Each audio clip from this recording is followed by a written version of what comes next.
The Gunstringer is a 2011 third-person rail shooter exclusive to the Xbox 360 Kinect, and this is my review a decade and a half after the game's launch. Developed by Twisted Pixel Games and published by Microsoft, this is a very unique and interesting game that is hampered by iffy motion controls. Now, I do like to start my videos on positive notes, so I will say that this game has an amazing soundtrack with some great songs on it, so a massive W there for the Gunstringer. Also, graphically, running on TP's Beard engine, this Kinect game graphically looks really good, and the game itself ran well performance-wise, as I remember no glitches or issues with the actual game.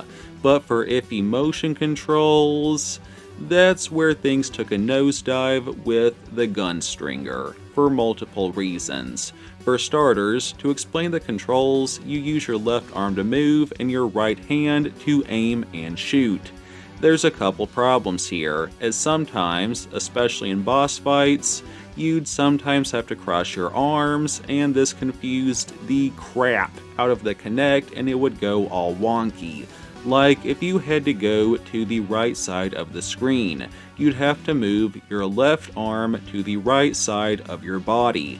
But if you had to shoot on the left side of the screen while being on the right, you'd have to move your right arm to the left side of your body, and this just became chaos. Now thankfully, there were only a couple situations in which you actually had to cross your arms, but when it happened, oof. But also, please note, I said that you use your left arm to move in a rail shooter. The problem here is, in a rail shooter, the game is supposed to do the moving for you, while all you do is aim and shoot, like in House of the Dead, Rock of the Dead, or Attack of the Movies 3D. So this quote, rail shooter was more of a third-person shooter with some rail shooter elements. Adding to the iffy controls, you often have to dodge obstacles, which wasn't super easy with a Kinect. Or you might have platforming sections, which again wasn't always easy with a Kinect, especially while you're standing 10 feet away from the TV and distance is a little hard to judge. Now, that said, I guess it is possible that the Gunstringer was designed for people with big TVs and/or big houses where things can easily be rearranged, but that just isn't practical for my small apartment and my current Kinect setup, which works well with most Kinect games. All this said, there were a handful of sections and levels in which you actually played this game like a rail shooter, where all you did was aim and shoot, and I actually really liked these levels as a whole, although the shooting was a hair tedious on occasion. In order to shoot, you hover the reticle over an enemy to lock onto them, and you can lock on to a maximum of 6 foes at once. After locking on, you flick your wrist up to shoot.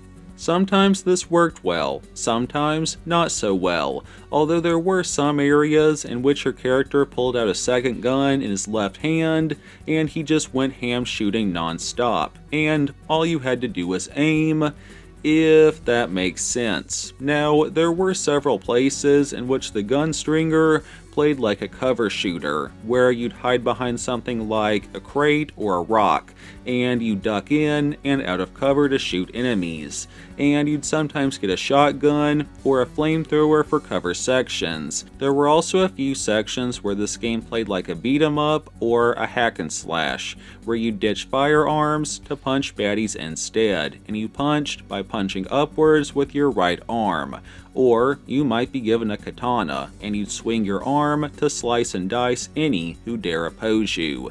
And there were even a couple short areas where the Gunstringer attempted to be a fighting game, having you dodge and return blows from an opponent in one-on-one combat.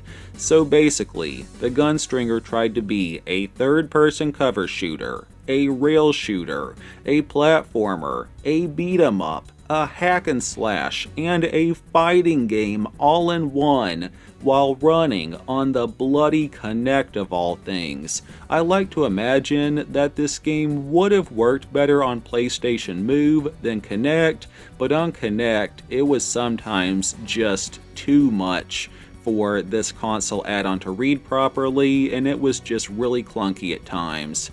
Really, I wish the Gunstringer had just been a actual true rail shooter, as the true rail shooter sections were generally really enjoyable and the best parts of this game, and I appreciate what TP was trying to do gameplay-wise, but it just didn't turn out that well in my opinion. Changing topics, I would like to talk about the enemies of the Gunstringer. This title is very creative, as you fight all sorts of baddies, like spiders, ninjas, paper cutout skeletons, just to name a few, and you earn money for every kill you get, but you lose money for taking damage. Now, money has a couple uses. For one, it determines what kind of badge you get at the end of a level.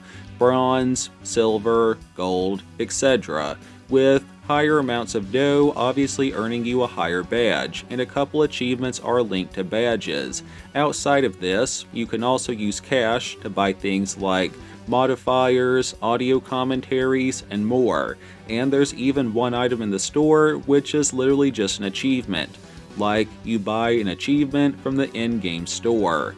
And on a similar note, you earn achievements for simply purchasing the DLCs.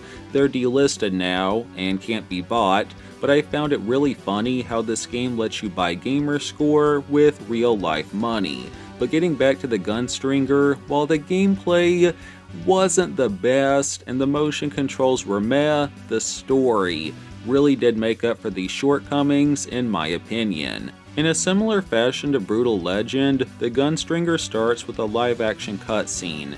In this case, people going to a theater to watch a puppet show, and the camera will pan to the audience and show some live-action clips of the crowd's reaction to the play's story on occasion. That play being, of course, the Gunstringer, a story about an undead cowboy on a quest for justice against his former friends who killed him. Now, I won't say exactly how the story ends, but it has some unexpected and funny moments involving a chihuahua and breaking the fourth wall. And again, this story really made up for the not great gameplay. Game length wise, this title is under 4 hours, so a fair length for a Kinect game. And this game does stand out among Kinect titles, as being a game where you can play it sitting in a chair if you want to, unlike many Kinect games which keep you on your feet constantly. I tried playing this one sitting and standing, and while sitting is obviously more comfy, the game seemed to be more accurate when I was standing, so that's how I played the bulk of this title. In conclusion, with all things said, the Gunstringer is a unique one-of-a-kind game, and I do feel like a lot of love, passion, and creativity went into this game, and while I do have many positives about it, I also have my fair share of negatives, and I give this game a 7.1 out of 10 by my grade scale. Certainly not the best Kinect game out there, but it's far from the worst. And again, I do appreciate a lot of the things that this game was going for, but it just didn't hit the mark for me, and I felt like it was trying to do too much at once. Now, to be fair, I did read that initially this game was going to be even more ambitious until the devs realized that the Kinect simply could not handle everything that they wanted to do, forcing them to scale back some of their ideas so that the game would even be playable. And it is sad that Meta, who somehow came into ownership of Twisted Pixel, shut them down last year, as they made several creative titles on Xbox. And shoot, the Gunstringer even came with a lot of content outside the base game, including a free DLC add-on, which I will be trying, a free copy of Fruit Ninja Kinect when purchased new, 3 Avatar Awards, and some gamerpics. So I really do feel like TP was trying to make the best game possible, but it's just not my thing. But hey, tell me down in the comments if you agree or disagree with my review and why. I know that the Gunstringer is considered by some as one of the better Kinect games out there, so sorry if I ticked anybody off. As far as similar games I could recommend, I kinda draw blanks here. I don't know, Kinect Star Wars maybe, or possibly Child of Eden. And I'd say that wraps up my review itself for today. Thanks for watching and for putting up with my bad narrations. For any newcomers here, I mostly review and discuss Xbox 360 games, so feel free to check out some of my other vids if that sounds like your thing. And follow me on GameRam for hints at upcoming vids and behind the scenes stuff. As for our Bible verse of the day, I read Isaiah 40:31 NIV. But those who hope in the Lord will renew their strength. They will soar on wings like eagles. They will run and not grow weary. They will walk and not be faint.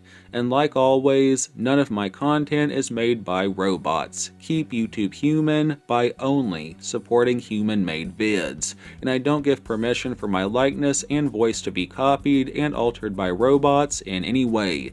Take care, y'all. Thanks again for watching. God bless. Peace. Now, thankfully, there were only a couple situations,